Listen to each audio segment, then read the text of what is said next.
So guys, आज हम ये ट्रांसफार्मर रिपेयरिंग करेंगे। ये जल चुका है।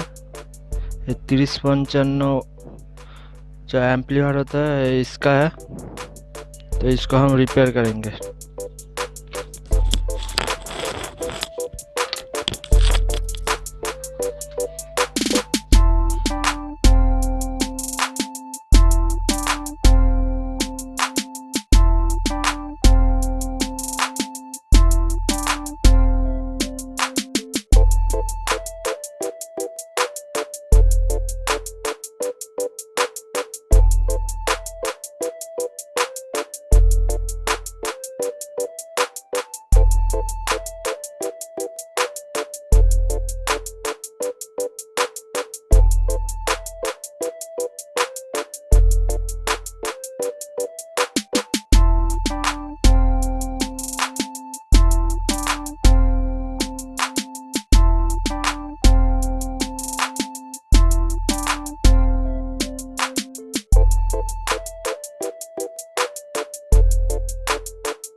ये हमारा पुराना बॉबिन है।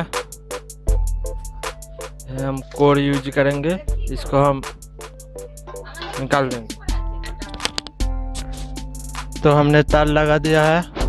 ये 32 गज का वायर है। प्राइमरी में हम 32 गज देंगे और आउटपुट में हम 23 गज, और उसका जो प्राइमरी का टर्न होगा वो 1000, और सेकेंडरी हम जितना वोल्ट रखेंगे उसके ऊपर देना होगा। ठीक है, वो हम बाद में बताएंगे। तो चलिए मशीन चालू करते हैं।